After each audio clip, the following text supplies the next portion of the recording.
नमस्कार शेतकरी मित्रांनो, मी रवींद्र विरुटकर. माझी शेती माझा बिझनेस या यूट्यूब चॅनलवरून आपल्या सर्वांचे हार्दिक स्वागत करीत आहो.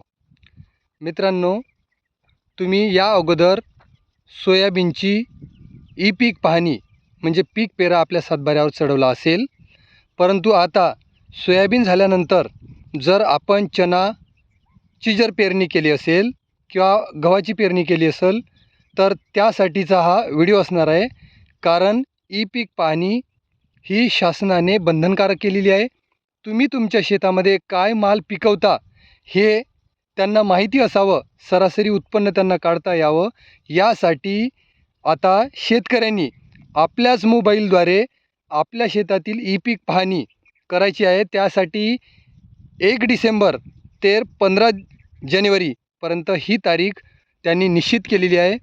तोपर्यंत आपण आपल्या शेतातील जोही माल असेल, रब्बीचा जोही माल असेल, तो आपल्या सातबाऱ्यावरती चढवून घ्यायचा आहे. याचे फायदे असे असणार आहे मित्रांनो, ई पीक पाहणी केल्यामुळे आपल्या शेतातला जोही माल आहे तो आपल्याला शासनाच्या हमी भावाद्वारे विकता येतो आहे. म्हणजे जसं नाफेडची जर आता खरेदी चालू आहे तर तुम्हाला नाफेडलासुद्धा चना टाकतो येतो.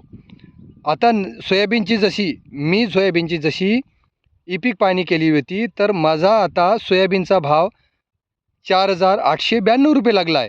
आणि हाच सोयाबीनचा भाव इतर शेतकऱ्यांनी मार्केटमध्ये नेऊन 40-42च्या दरम्यान विकलेला आहे. म्हणजे जवळपास ई पीक पाहणी केल्यामुळे मला शासनाला 4,892 रुपये या भावानं सोयाबीन विकता आलं आणि इतर शेतकऱ्याला तेच 4,000 ते 4200-4300 या दरम्यान विकता आलं. म्हणजे जवळपास एका क्विंटल मागे आपला 400-500 ते 600 रुपये एवढा आपला फायदा होणार आहे. त्यासाठी ई पीक पाहणी खूप महत्त्वाची होणार आहे. ज्या शेतकऱ्यांना ई पीक पाहणीबद्दल काही अडचणी आहेत तर हा व्हिडिओ मी उद्या पुन्हा आणखी पोस्ट करणार आहे, ज्यामध्ये ई पीक पाहणी कशी केली जाते याबद्दल संपूर्ण माहिती असणार आहे.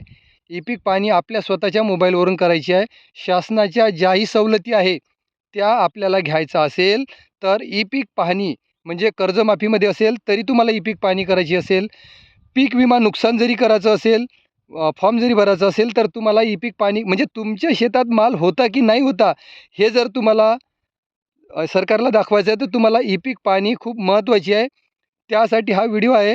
व्हिडिओ खूप महत्त्वाचा आहे आणि माहितीपूर्ण व्हिडिओ आहे. मित्रांनो, ज्या शेतकऱ्यांनी अजूनसुद्धा ई पीक पाहणी करायची असेल तरी त्यांनी ई पीक पाहणी करून घ्या. 1 डिसेंबर ते 15 जानेवारी म्हणजे एवढा कालखंड आपल्याकडे शिल्लक आहे. तुम्ही या दरम्यान करू शकता. न केल्यास मग ते तलाठ्याकडे जाऊन करावं लागतो आणि तलाठी आपल्या शेतात येऊन ई पीक पाहणी करून देत नाही. तर आपल्या शेतात येऊन आपलं पीक काय आपल्या शेतात आहे हे आपल्या मोबाईलद्वारे शासनाला कळवायचं आहे आणि शासन त्या माध्यमातून आपल्याला जेही नुकसान भरपाई होईल की जे त्यांच्या ज्या स्कीमा येणार आहे त्याचा आपल्याला फायदा होणार आहे. म्हणून मित्रांनो, तुम्हाला एक विनंती आहे की ई पीक पाहणी खूप महत्त्वाची आहे आणि ते तुम्हाला करायची आहे. मी ई पीक पाहणीचा व्हिडिओ तुम्हाला अवघ्या 2 दिवसामध्ये पोस्ट करतो आहे.